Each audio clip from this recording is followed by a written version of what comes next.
네, 강의 이어가도록 하겠습니다.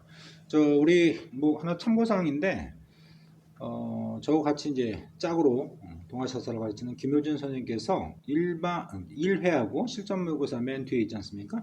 1회하고 2회를 이미 푸셨고 3, 4, 5회가 남았는데 저도 일정량 또 부분을 담당을 해야 되기 때문에 3회하고 5회는 제가 풀기로 했어요. 4회는 선생님께서 김효진 선생님께서 풀어주실 겁니다. 요까지 하면 일단은 좀 개념 강의라든지 또 개념과 관련된 문제 정도는 커버가 충분히 되겠죠. 자, 또 말씀드리지만 여기다가 제가 부수적으로 얹어야 될 그 과정이 모의고사집. 그건 이제 여러분들에게 실제 만나면서 제공이 될 거고, 요 다음 회차가 바로 이제 해시태그가 될 것 같아요. 해시태그 문제. 20분 먼저 여러분들이 풀어보시고, 30분이구나. 풀어보시고 저하고 이제 같이 해설 강의 마치는 건데, 이미 다른 학원에서는 이미 진행이 됐어요. 근데 제가 의랑진에서는 그 짝수 개념, 짝수 해시태그를 제가 담당하기 때문에 다음 주 정도에 아마 만나뵙게 될 것 같습니다. 그땐 그런 식으로 정리를 할 테니까 차전 여러분들 차곡차곡 여러분들의 내실을 다지는 그런 과정으로 강의를 좀 이행을 해주셨으면 좋겠습니다. 참여율도 상당히 높은 편이고 저는 개인적으로 되게 흡족한데, 참여율은 이 온라인상에서 다지는 거지 현장에서는 100%잖아요. 그게 좀 늘 좀 아쉽죠. 자, 우리 만나서 아이스크림도 먹고, 아이스크림 때문에 사실 제 수업을 선호하시는 분도 계시는 것 같아요. 극소수긴 하지만 슬픕니다. 제가 돈이 떨어지면 여러분들과 저의 관계는 멀어진다는 이미 또 정해져 있는 예정이 보여서 씁쓸하긴 한데, 어찌됐건 얼굴을 봐야지 아이스크림을 쏘든 단팥죽을 쏘든 이렇게 되는 거잖아요. 그죠? 자, 봅시다. 우리 실전 모의고사 3회인데 해시태그하고는 달리 여러분들에게 별도로 풀 시간을 제공하진 않겠습니다. 그건 되게 이상한 논리 구조인 것 같아서 해시태그로서 충분하고요. 해시태그는 시간을 드리거든요. 근데 온라인상이나 여기서는 여러분들이 푸셨다 생각을 하고 문제를 저하고 해설 강의를 맞춰가는 게 맞을 것 같아요. 필요하시면 유튜브 채널 같은 거 채팅창에 올리시면 제가 링크를 걸기도 할 테니까 일단은 여러분들이 푸셨다는 전제로. 자, 1번 98페이지가 되겠습니다. 1번 문제죠. 가에 들어갈 문화유산. 아주 지겨울 정도입니다. 상식을 넘어서지 않는 아주 뻔짜의 스타일인데, 신석기 유적유물하고 동아시아사에서 청동기 유적유물을 같이 혼재해가지고 지역이면 지역, 시기면 시기, 이런 식으로 연결하는 사진자료 문제죠. 자, 문화유산으로 보는 빠바방 문화. 일본 일도에서는 기원전 3세기경부터 한반도에서 청동기와 철기 제작 기술과 벼농사 기술이 전해졌다. 그럼 일단 기본적으로 뭐예요? 네, 청동기의 유입이죠. 청동기의 유입. 그죠? 그럼 일본의 청동기 그럼 뭐가 딱 떠오릅니까? 야요이죠. 그죠? 야요이. 바로 이른바 동탁. 그죠? 청동으로 만든 종이죠. 한자풀이를 하자면. 그럼 당연히 눈으로 딱 보셔도 아시겠지만 4번이 정답이 되겠습니다. 자, 1번은 뭡니까? 양사원 문화. 그죠? 이건 이제 신석기 때 거고요. 위치가 어딘지 아시죠? 황하의 중류 이상입니다. 그죠? 황허에. 이번에 조먼토기. 이건 일본 거긴 하지만 신석기 거죠. 그러니까 답이 될 수가 없는 것이고요. 3번. 이건 이제 상이라고 하는 중국의 역사 속에 있는 나라의 그 청동. 4발 달린 솥. 이 청동기죠. 청동기. 그죠? 그거 기억해 두시고. 4번은 허무드톡입니다. 여기 돼지 문양도 있고 벼이석도 있죠. 꼭 기억해 두셔야 돼요. 자장꼭이라는 말이 좀 외람됩니다. 여러분들이 이걸 모르고 이 자리에 계실 수가 없을 테니까. 자, 답 4번. 틀린 사람 자살 추천.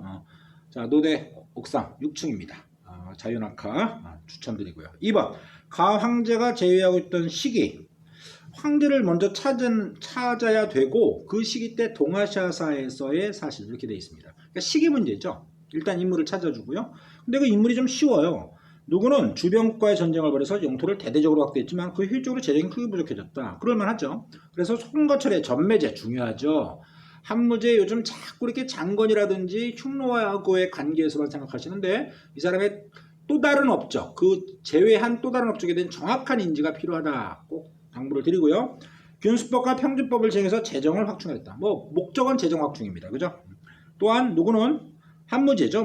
오경 박사를 둬서 태학을 설립했고 유교적 가치를 뒀다. 이 동중서의 권위 아니겠습니까? 그죠? 그러니까 포인트는 한무제인데 한무제 하고 우리 동아시아사의 시기의 접목, 이게 중요한 거예요. 자, 일단 위만조선을 먼저 떠올리셔야죠. 우리 고조선의 파트 1, 2가 단군조선과 위만조선 아닙니까?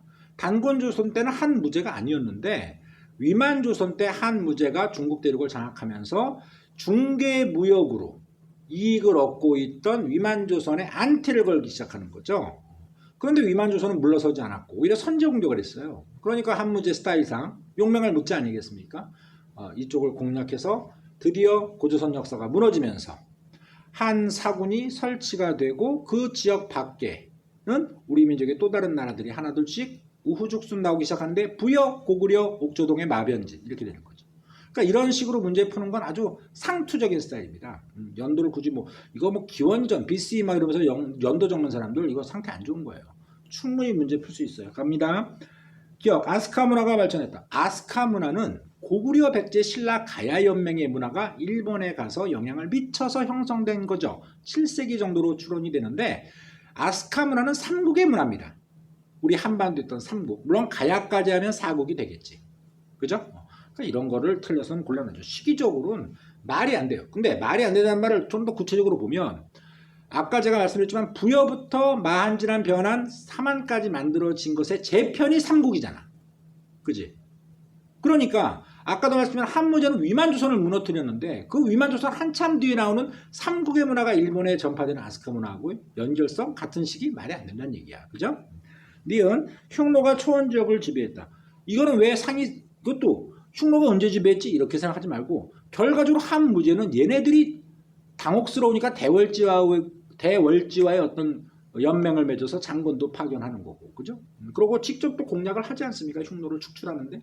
그러니까 이건 연도의 문제가 아니라 인과관계의 문제인 거죠, 그죠? 니은 좋습니다. 디귿 고조선이 중개무로 성장했다. 그래, 이것 때문에 바로 위만조선을 공격하게 된 거 아니야. 그래서 위만조선은 또 무너지겠고요. 열심히 싸웠습니다만 무너졌죠. 니은 디귿 좋고요.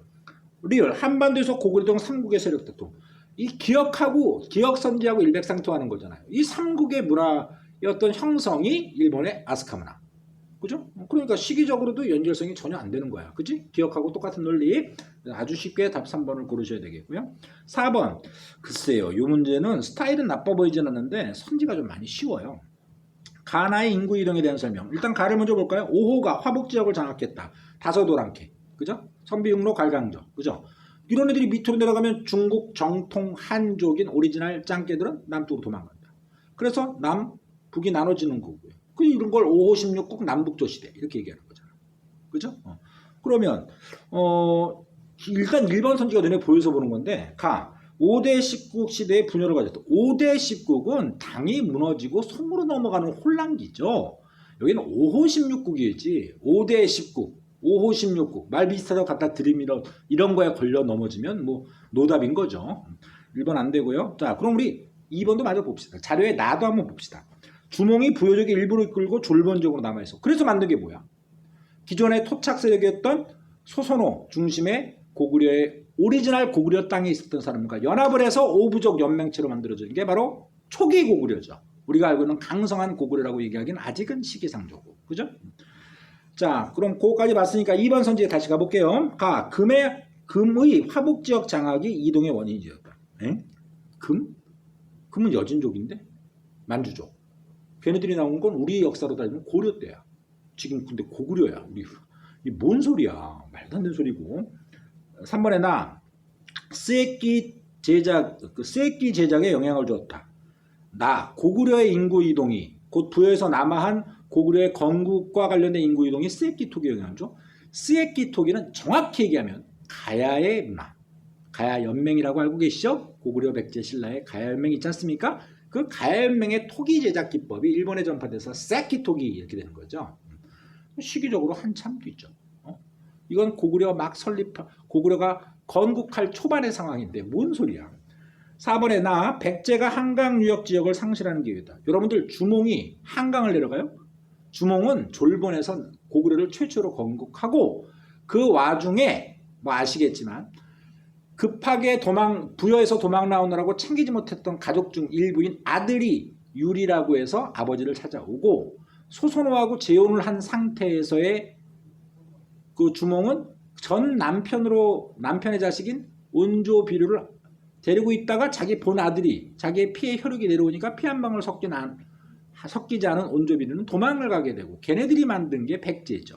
그런데 백제가 한강적을 상실해? 아니 온조비루 얘기가 나오지도 않은 시기에 온조비루가 백제 공국 얘기를 해야 되는데 그게 아니라 상실했대. 잃었대. 그럼 이건 뭐야? 장수왕의 남하잖아. 5세기 고구려 최전성기 장수왕이 남하 정책을 해서 백제 한강역을 강탈을 하고 백제는 도읍지를 잃으니까 어디로 도망을 가? 웅진으로 현 공주로 도망가는 거죠. 그러니까 시기적으로 정말 가볍게 500년 이상 차이 나는 얘기입니다. 그죠? 답은 그럼 5번밖에 안 된다는 얘기인데 가컴마나 새로운 정권의 형성으로 이루어졌다. 그러니까 이게 너무나 일반적인 얘기라 제 강사 입장에서 볼 때 좀 당혹스러울 정도예요. 아니 당연히 중국 한족은 가의 얘기입니다. 북방 오랑캐 오니까 남쪽으로 창장강 이남으로 가서 자기네들이 나라를 만들잖아요. 뭐 걔네들의 또 변화 과정, 뭐 동진, 송제, 양진 뭐 이런 거 아니겠어요. 그럼 새로운 정권이 뭐 출범하죠. 고구려도 부여에서 주몽이 내려와서 고구려를 건국했으면 새로운 정권이지. 뭐 이런 말도 안 되는 문제를 냈는지 글쎄요. 이건 제가 볼 때 성의부족이에요. 성의부족. 뭐 이게 원고를 청탁을 받아서 이걸 또 짜깁기를 해서 얻어 뭐 작업해가지고 책을 나오고 그러는데 아마 마감 시간이 걸렸나 봐. 빨리 찍어서 돈 벌어야 돼. 우리 EBS 이러는데 이게 시간이 부족하니까 막 집어넣는 거. 이런 거는 좀 옳지 않아 보여요. 4번 가보겠습니다. 다음 개혁이 추진된 배경 이렇게 되는데 일단 첫 번째 왕안석이라는 나름대로의 슈퍼스타가 있습니다.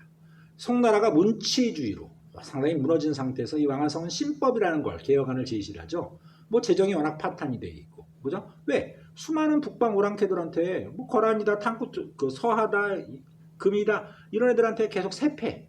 이른바 조공이죠. 그죠? 중국의 어떤 본 정신은 다 어디 가고 얘네들 그렇게 중화사상 떠들었대더니 북방 오랑캐한테 수많은 뭐 비단이다, 은이다 제공하게 되니까 재정이 바닥이 나서 뭔가 뭐 엎어 치기를 시도해 보는 게 왕안석의 신법이잖아요. 그죠? 그럼 아니 근데 배경이라고 했으니까 답은 당연히 4번이 될 수밖에 없다는 거야. 그죠?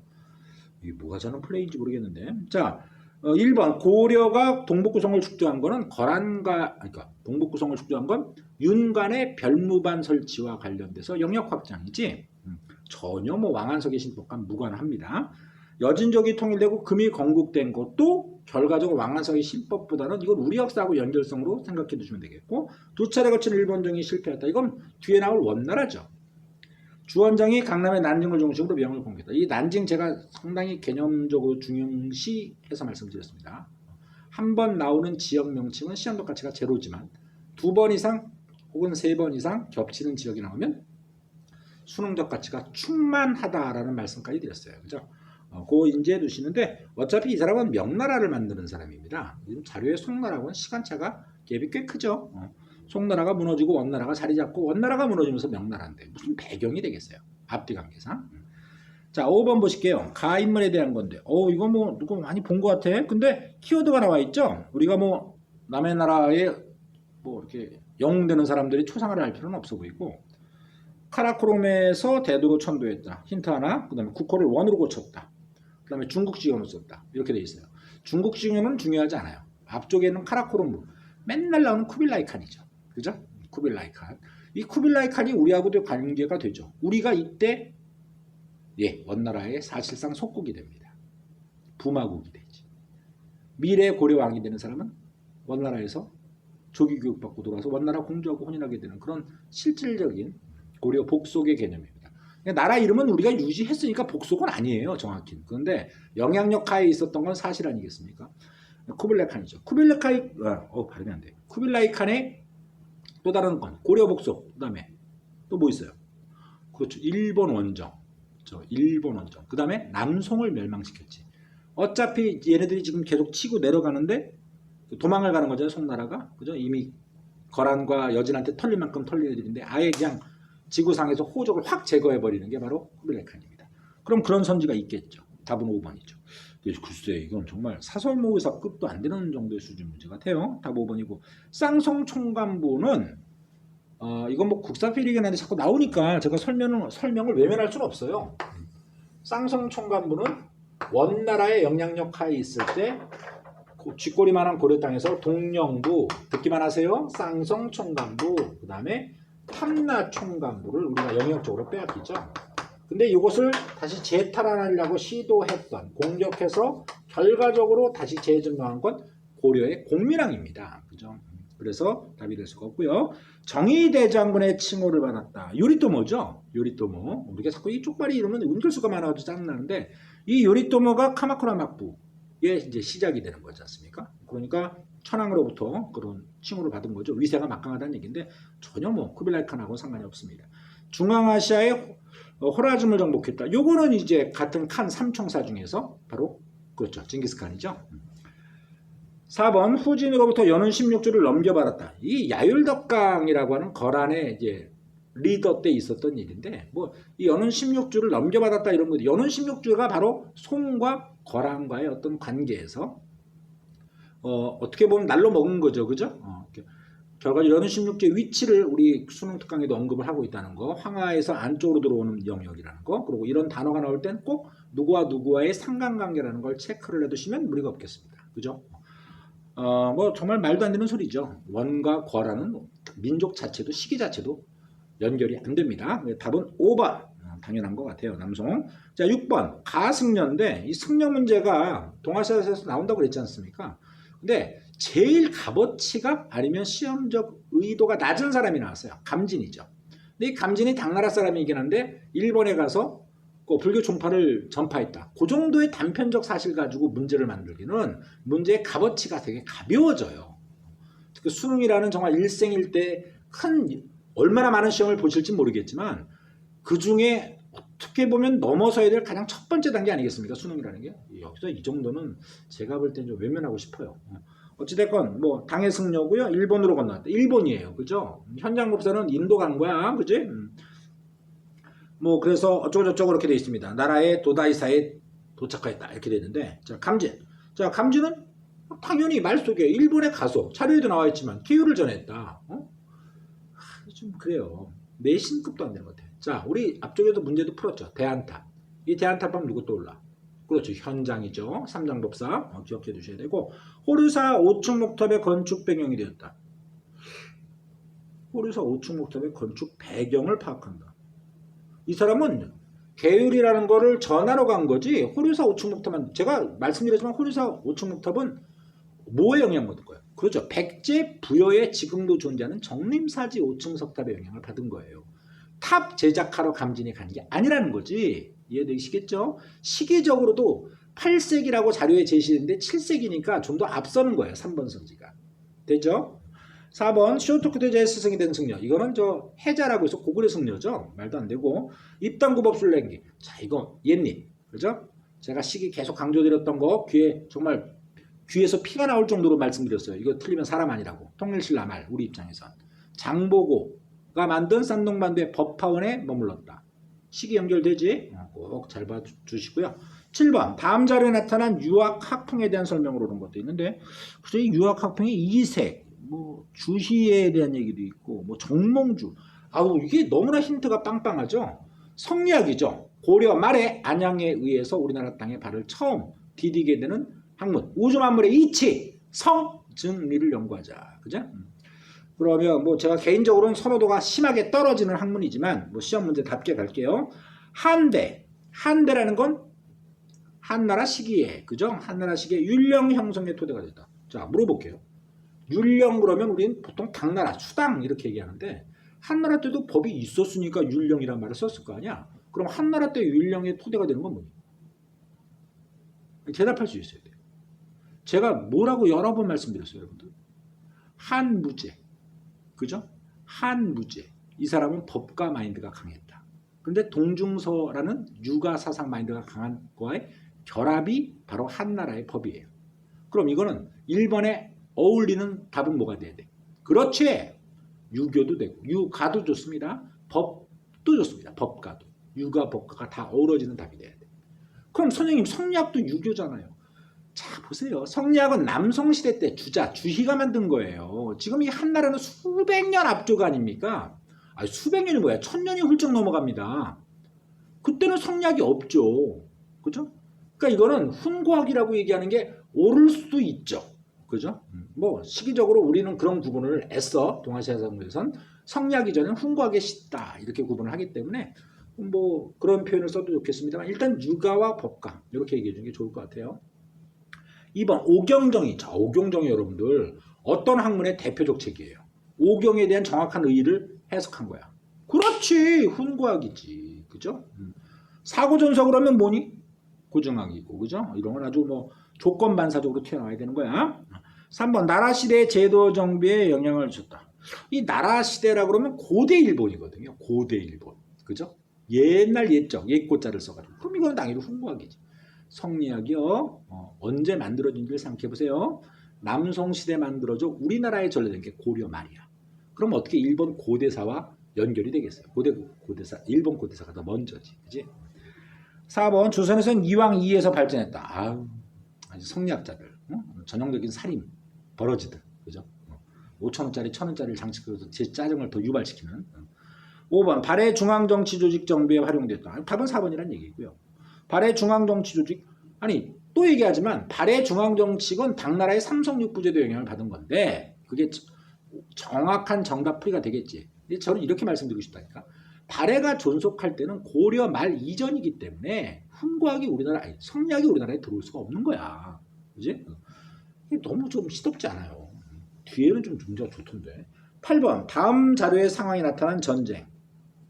너희가 처음에 적에게 포로가 되어서 이끌려 다니는 것은 너희의 본 마음이 아니라 도망쳐 나오다가 외적에 붙들려 죽지 않을까 봐 두려워서 나오지 않는 것이다. 너희가 살던 곳에 돌아가 예전처럼 살면 좋지 않겠느냐? 이게 뭐냐? 하물며 명군이 명나라 군대죠. 황해도와 평안도에 가득하며 외적들이 급히 자신들의 땅으로 가지 않으면 조만간 부산과 동네에 있는 외적을 다 공격할 것이다. 명나라 배와 조선의 배를 합해서. 자, 이거 국제전쟁 뭐예요? 그렇죠. 아, 이거 안내 문자 또 떴다. 여러분들은 안 보이시겠지만 죄송합니다. 뭐 이 정도는 뭐 에티켓 시대 잠깐의 뭐 그런 걸로 봐주시면 되겠고 무조건 이 세 나라가 같이 언급이 되면 임진왜란 아니겠습니까? 자, 임진왜란 정말 많이 나오네요. 북로남해의 결과를 가져왔다. 임진왜란이 북로남해의 결과를 가져 이미 15세기 때부터 1400년대부터 명나라는 북쪽의 오랑캐들한테 털리고 남쪽의 왜구들한테 털렸어요. 북로남해죠. 근데 지금 임진왜란 16세기 말에 터지는 건데 임진왜란이 왜 북로남해의 결과를 거죠? 예를 들어서 북로남해 등의 어떤 상황으로 명나라의 국력이 약해진 틈을 타 임진왜란이 발생했다 이러면 되지. 이해되겠지? 국어빨이야 이거. 기본적 지식과 안 돼요. 여진족의 성장에 영향을 줬다. 그렇지. 만주족 여진족의 성장에 영향을 주죠. 왜? 지금 보시는 이 판에서 명나라 무너져, 조선 무너져, 뭐 일본이야 관련 없다고 치면 여기서 이제 스물스물 튀어나오는 게 바로 여진 아닙니까? 그죠? 그래서 누르와치 후금, 그죠? 그래서 답 2번이고요. 북학론이 제기되는 계기가 되었다. 북학이라는 건 청나라 문화를 배우자는 얘기인데 청이라는 건 임진왜란 이후에 만들어지는 거야. 그지? 말도 안 되고요. 4번 친명배금의 정책에 여러분들 친명배금 때문에 터지는 건 뭐예요? 우리나라에서 이게 뭐 우리나라 우리 역사라고 합시다. 우리 역사에 터지는 거고. 그럼 정묘호란이지. 여러분들 또 얘기하지만 아까도 계속 얘기했죠. 정묘호란과 병자호란 구분 못하는 사람 의외로 적지 않아요. 그런데 명나라를 숭배하고 후금을 배척한다가 친명배금이다. 말뜻도 다 알아요. 근데 포인트는 뭐예요? 그게 뭐와 직접 연결되냐는 거지. 병자호란은요. 청이라는 말을 써야 되는 거야. 근데 친명배금의 금이 후금이라고 생각하면 이거는 나라 이름조차도 후금에서 바꾸지 않은 거잖아. 그치? 그러니까 말이 안 되고 광해군이 폐위되는 광해군 복수의 명목과 친명배금 서인과 남인의 연합정권에서의 친명배금 정책이 또 가도 사건이 정묘호란의 원인이고 정묘호란 이유가 병자호란 아니겠습니까? 그죠? 구분하셔야 돼. 형제관계, 군신관계 이런 단어들도 어디와 적합하게 어울리는가. 아마 제 말이 좀 짜증 섞일 수도 있겠어요. 너무나 많이 얘기해서. 그죠? 북한론은 청나라 문화를 배우자는 건데 북벌도 실패하고 나서 그죠? 실학이 움직이면서 너무 시기가 뒤죠. 4번도 얘기됐고 5번 국왕이 남한산성으로 피냈다. 언제 인조가 튀었어요? 남한산성으로? 병자호란이야? 그 앞쪽에 있던 정묘호란이야? 병자호란이지. 그죠? 그러니까 임진왜란과 아무 상관이 없다. 자, 9번 문제 보실게요. 다음과 같이 파견된 사절단이 활동하던 시기에 볼 수 있는 모습. 시기를 또 찾고 있는데요. 오사카, 요도가와를 지나는 사절단. 지금 한성에서부터 출발해서 동네를 거쳐 쪽발이 땅으로 가고 있어요. 에도에서의 사절단. 이거 바로 통신사죠. 네, 통신사. 17세기부터 19세기까지 11번 비정기적으로 파견된. 뭐 그래서 조선의 선진 문물이 일본에 수용되는 계기다라고 우리 책은 서술하고 있습니다. 뭐 일본도 100% 부정은 못할 거예요. 제가 더 좀 19금에 상응하는 그런 지식을 알고 있는데 안 할래요. 온라인이라 이것도 더 무서워. 현장이 오선도선 5, 60명 모여 있을 때 얘기하는 게 우리 극비 사실이 유출이 될 확률이 낮아. 이런 거 나오면 또 돌려보고 막 김찬호 수업을 안 하고 19금 얘기나 한다고. 제가 19금 얘기만 했습니까? 근데 또 이게 또 침소봉대가 되거든요. 줄이겠고요. 통신사 17, 19. 에도막부라고 키워드도 나와 있네. 자, 1번 성리대전을 편찬한대. 성리대전이 성리학 집대성 책이잖아요. 그럼 이걸 편찬이라고 그러면 처음에 만드는 시기니까 이거는 명나라 영락제거든. 그럼 15세기 초반에 명나라가 강성할 때 얘기잖아. 시기적으로 17, 18, 19하고는 어울리지 않지 자료하고. 2번 해적을 소탕하는 청해진. 2번 그러면 사망이야. 청해진 장보고잖아. 그지? 통일신라 이거 괜히 엄한 사람 소환하지 맙시다. 3번 감압을 가지고 중국으로 가는 일본 상인. 이거 봐라. 중국으로 가는 일본 상인. 감압무역? 명나라 16세기 중엽에 끝나지 이게. 15, 16. 16세기 중엽에 감압무역이 종료가 돼요. 그럼 17, 18, 19세기 에도막부가 감압무역하니? 안 되잖아. 그치? 청나라하고 감압무역 안 해요. 3번 안 되고 그 다음에 성킹커타이 제도를 위해서 제도라고는 안 돼 있죠. 그죠? 이동하는 다이묘 행렬. 저 이게 뭐예요? 에도막부에서 다이묘 통제하는 인질제도잖아. 우리 역사를 보면 상수리제도, 기인제도 같은 거야. 그죠? 일정 기간 일로 와라. 깝치지 말고. 인질이야 인질. 이러면서 얘네들의 어떤 유통망이 발전되죠. 무조건 와야 되는 길이니까 여관도 발전하고. 그지? 이거 에도막부. 그죠? 에도막부의 정책 정리할 줄 알아야 된다. 무슨 말인지 되지? 자, 그래서 자료가 17, 19세기 일본의 에도막부 시기. 정답 4번이고요. 5번 무역항인 병난도에서. 자, 병난도 국사필인데 통일신라의 국제무역항은 뭡니까? 예스! 울산입니다. 지금도 잘 나가고 있는 울산광역시입니다. 고려로 나라가 바뀌었습니다. 도읍지도 바뀝니다. 수도도. 경주에서 개성으로. 개경 앞쪽에 있는 그렇죠. 이게 바로 병난도죠. 여기 아라비아 상인들, 물론 울산도 아라비아 상인들이 많이 왕래했습니다만 고려의 병난도에 아라비아 상인들이 와서 나라 이름 바뀌었네. 이름이 뭐예요? 코리아 이렇게 돼서 코리아 된 거잖아. 그지? 그래서 시기적으로 너무 앞서는 거죠. 10번 가 인물에 대한 설명을 하는 것. 제시된 자료는 누구와 서관계가 가능한 기원본과 그들의 초상화다. 그 다음에 누구는 천주시리도 만들었대. 사실 이거 우리나라 한글 번역판도 들어오는데 이 천주시리, 천주교의 선교사인가 봐. 누구예요? 기하원본? 이게 뭐 기하학을 제가 잘 모르긴 합니다만 수학의 일종이라고 얘기하는 거. 서구의 문화죠. 대폭 들어와요. 그래서 제가 늘 말씀드리지만 여러분도 그렇게는 아시겠지만 원나라 시기부터 서양에서 들어왔던 장사꾼이든 선교사든 문물 교류의 대표적인 인물들 구분하셔야 되는데 바로 이분은 천주교. 그렇죠. 천주교 관련된 선교사 마테오 리치죠. 그죠? 마테오 리치는 천주시리 말고도 또 뭘 만들었어요? 기하원본 도입 좋아요. 또 그렇죠. 정말 중국 그 당시 중국 대륙을 장악한 사람들에겐 현타가 오는 요즘 여러분들이 즐겨 쓰는 말로 세계 지도를 들여오죠. 고려만국전도. 고려만국전도에 의하면 그 세계 지도에 의하면 중국은 그냥 주변에 있는 땅 좀 큰 나라 이거 그 이상 그 이하도 아니잖아. 철저하게 중화 사상에 입각했던 중국인들의 사고를 완전히 바꿔버리는 게 고려만국전도예요. 우리 한국사에도 고려만국전도 들어온다는 얘기가 나옵니다. 조선후기 때. 근데 이건 동아시아사니까 철저하게 이쪽에 타켓을 맞추고 마테오 리치 찾아주시면 돼요. 근데 그것의 답이 2번으로 있죠. 해체신서. 해체신서 뭐죠? 이게 바로 네덜란드의 학문. 네덜란드의 학문이라고 해도 좋고 이게 서구 유럽의 학문에 이 해부학과 관련된 거죠. 그죠? 겐파쿠 해체신서. 요게 이제 해석서입니다. 뭐 의학서라고도 좋고 결과적으로 일본에서의 나라. 이게 한 사례로 인지를 해두시면 되겠고 조선에 표착한 유럽인이었다. 마테오 리치가 무슨 조선을 왜 와요? 그러니까 이 조선에 표착한 사람은 벨테브레이. 나중에 이 개명해서 우리나라 정착해서 박연이라고 불리죠. 그 다음에 하메. 이 사람은 우리나라에 표류했다가 다시 대탈출국으로 일본 갔다가 본국 가가지고 나의 지옥 같았던 그 조선에서의 생활. 하멜 표류기. 베스트셀러였어요. 전래 문제로 중국에서 쫓겨갔다. 제가 요 선지는 조금 그 뭐랄까 선호도가 있습니다. 개인적인 선호도가. 이게 무슨 말씀이냐면 전래 문제가 뭐예요? 제사 의식과 관련된 거야.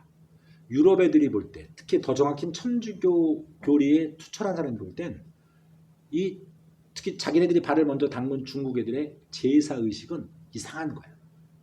왜?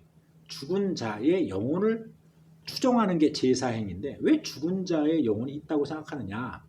라고 하는 거죠. 그래서 제사의식을 거부하죠. 물론 예수회, 프란치스코회가 서로 다르긴 한데 결과적으로 전래 문제는 청이라는 명청시대보다는 청이죠. 청시대가 확실합니다. 18세기 중엽 이후에 전래 문제가 나오니까 1700년대 중엽 이후에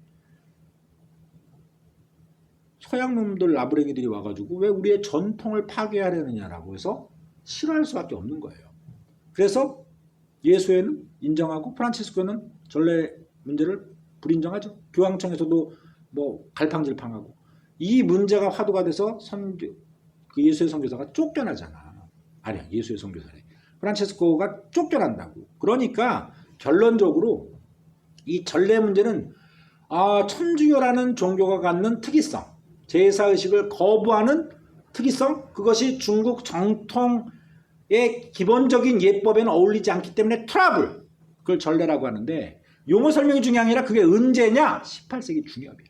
처음에는 이런 것 때문에 논란이 없었는데 교황청의 명령 때문에 청나라는 전래 문제 하지 말아라. 전래 행사하지 말아라. 이것 때문에 트러블이 생겨서 청나라 황제가 빡쳐가지고 박해하는 거예요. 그죠?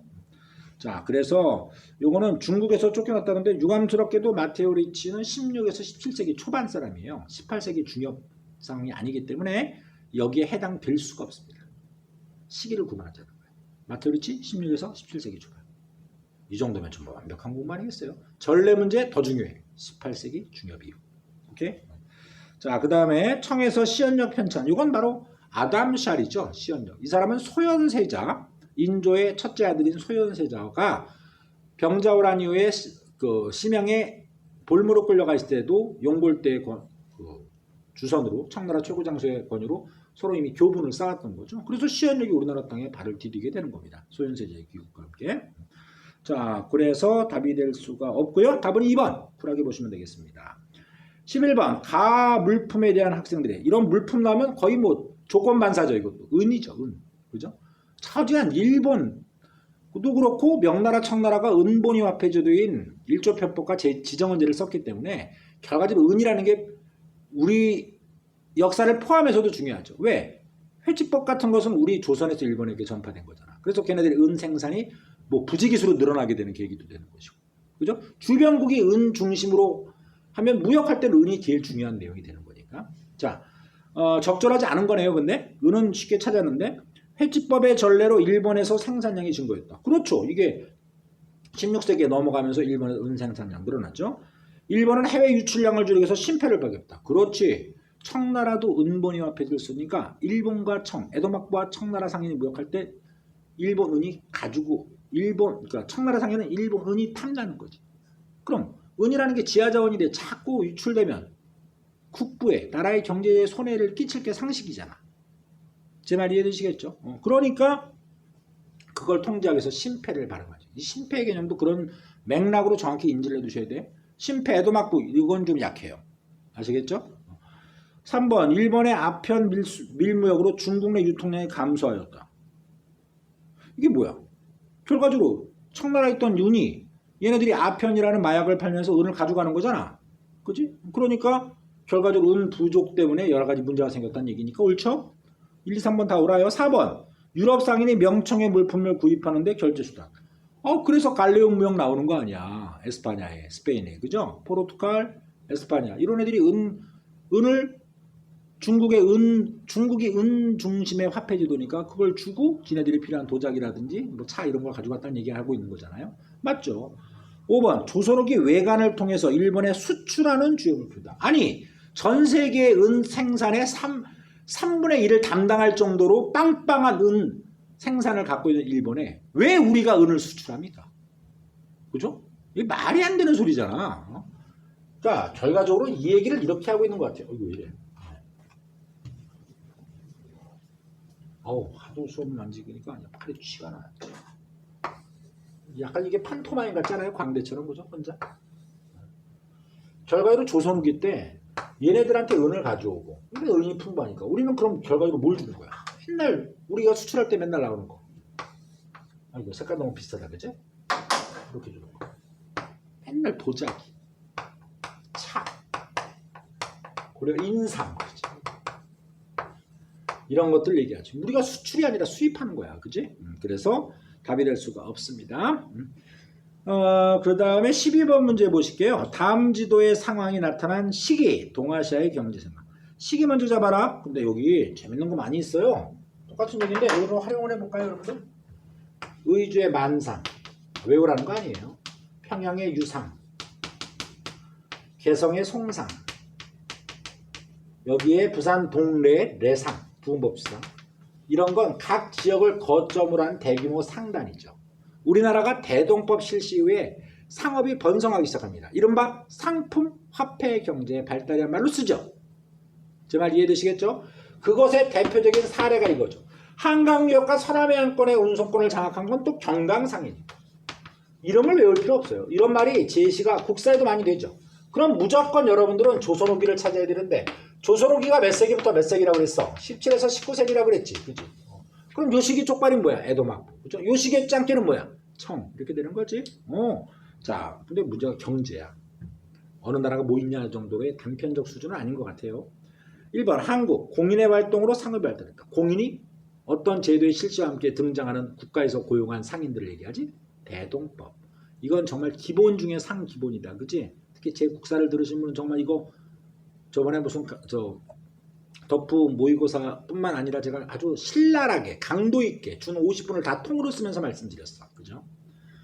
2번 중국 교초가 이 선지가 너무 쉽다 야. 그지? 교초가 발행되기 시작했대. 사실 시작한 거는 금나라 때인데 그렇게 물어보진 않을 테고 그 교초가 유행했던 시기가 원나라하고 명나라 초기야. 집회잖아. 그지? 근데 자료가 17에서 19세기 조선 후기 파트면 어울리지 않지. 와중에 시작이라는 단어까지 때리지 않았니? 그죠? 답이 될 수가 없다는 건 틀렸다는 얘기니까 옳지 않은 것으로선 답이 2번인 거지. 그지? 3번 중국 강남 일대 시진이 증가했다. 시진이 바로 그 소규모 영세 상인들을 얘기하는 건데 이런 건 역시 17에서 19세기의 청나라의 모습이지. 그죠? 좋고요. 1번 조닌. 조닌. 이 조닌에 의해서 일본의 여러 문화, 불락부라든지 이런 것들이 만들어진다는 거 다 알고 계실 텐데요. 이 조닌이 역시 에도막부의 키워드. 에도막부 17에서 19세기. 그죠? 그 다음에 조카마치가 상업 중심지로 성장했다. 이 조카마치도 역시 에도막부의 또 키워드가 되는 거죠. 이런 거는 조선 후기, 곧 17에서 19세기의 동아시아의 사회경제 문화 파트에 엄청나게 많이 나와 있는 겁니다. 그죠? 그러니까 시기 키워드 정확히 잡아두시면 되는 거니까 말도 안 되는 답 2번이 정답이 되는 게 맞을 거예요. 자, 그 정도 말씀을 드리고 13번 보겠습니다. 다음 자료를 활용하여 설정한 탐구 주제로 가장 적절한 것도 있습니다. 이게 뭐야? 저는 뭐 다른 얘기는 안 보이고요. 맨 마지막에 박제가가 보여요. 박제가 서울 출신의 정조라는 우리나라 훌륭한 임금의 또 총애를 받았던 사람인데 서울 출신에도 불구하고 정조가 꿈꿨던 왕권강화의 핵심 기구 규장각 검소관으로 등용됐던 사람이고 청나라의 유학이 아니라 사신단으로 파견되죠. 그 다음에 연암집이라고 돼. 연암 박지원을 얘기합니다. 이 연암 박지원은 반남박씨 최고 명문가 중에 하나인데 결과적으로 자신의 모든 것을 내려놓고 양반의 어떤 비리 같은 것을 또 허와 실 이런 것들을 책으로 쓴 게 바로 허생전, 호질, 양반전 이런 책들이 있죠. 이런 사람들은 전형적인 중상학파, 청나라의 상공업을 발전하자는 북학파라고 우리가 부르는 사람들입니다. 그죠? 그러니까 북학사상이 되겠고 북학사상 중상학파, 중노학파, 실사구시학파 다 묶어서 실학이라고 하잖아요. 그래서 답은 2번이 되죠. 이게 조금 좀 그래요. 자, 제가 여기서 여러분들 숙제 하나 내드릴게요. 문풀에 무슨 숙제냐? 1번 국학의 발달이하고 1번 선제되어 있죠. 여러분들 국학하고 고학 구분하실 수 있어야 되죠. 그건 기본 중에 상기본 정리죠. 이해되시죠? 네. 그거 다시 한번 당물 들어서 여러분들이 확인을 해보세요. 너무 받아먹으려고 하는 것도 문풀에 또 어떻게 보면 한계점이니까 확인해 보시고요. 다 알고 계신 분은 넘어가셔도 되지. 성리학에 대한 비판, 일본 국수주의, 이게 고학이냐 국학이냐. 이게 한 음절 차이지만 정말 큰 차이거든요. 구분 꼭 다시 한번 해두세요. 어차피 우린 다음에 문제풀이에서 제가 이 내용을 다시 한번 또 설명을 드릴 수가 있으니까 그 정도로 마감을 짓겠습니다. 그 다음에 나락은 네덜란드 항문 일본과 연결되죠. 물론 고학 국학하고 비슷한 시기입니다. 조선 후 17에서 19세기. 정제도의 양명학. 자, 정제도가 양명학을 이제 바로 세운 사람이죠. 강화학파. 강화도에서 성략자들의 탄압을 받지 않으려고 몰래 연구했던 지행합일, 심증리 키워드. 5번 청대 고증학의 발달 배경. 뭐 사고전서로 대변되는 이 고증학입니다. 철저한 증거 중심. 증거 중심에 깊게 생각하기. 고증학이죠. 그죠? 자, 그 정도로 정리하고. 자, 14번을 마감으로 해서 제가 정확히 시간 조절이 한다고 했는데 깜빡했어요. 그래서 대충 이 정도 맞지 않을까 싶거든요. 14번 밑줄친 반란군. 웬 반란? 그런데 홍수전이 나와 있어요. 홍수전. 이게 1861년에 있었던 그 태평천국 운동과 관련된 거잖아요. 그죠? 61년이래. 51년. 그죠? 자, 그러면 태평천국 운동이 되겠습니다. 태평천국에서는 어떤 말을 써요? 멸만흥한. 그죠? 토지균분. 뭐 이런 것들. 토지 똑같이 나눠주자. 자, 1번군에서 진압됐다. 우리 태평천국 이런 거 나올 때 순간 멍 때리면 안 됩니다. 태평천국은 누구에 의해서 진압돼요? 서양 세력. 그죠? 일본군 못 끼어요. 의화단 운동이 아니에요. 의화단은 8개 연합군에 일본군이 있으니까 틀린 말이 아닌데 태평천국은 일본이 못 껴. 아직 일본의 세력이 그 정도 세지 못했거든. 청일전쟁 전이잖아. 그치? 그렇게 이해하는 거야. 그럼 누구에서 진압되니? 진압된 건 사실인데 서양. 그 다음에 신사층. 그치? 한인관료 신사층. 그렇게 구분해 주셔야지. 2번 메이지 유신을 본거죠. 아니 메이지 유신 전인데 뭘 메이지 유신을 본보기로 해. 그리고 메이지 유신은 일본의 급격한 변화 과정인데 얘네들이 무슨 급격한 변화를 추구하니? 말도 안 되고. 3번 동학농민대에 영향을 받았다. 지겹다. 동학농민운동은 1893년에 우리나라에서 터진 거야. 우리 역사에서. 시기적으로 40년 먼저다. 말도 안 되지. 청왕조 타도와 토지균분. 아까 말씀드렸네. 그죠? 멸만, 만주족 무너뜨리고 한족을 다시 세우자. 이런 얘기와 함께 토지균분. 좋고.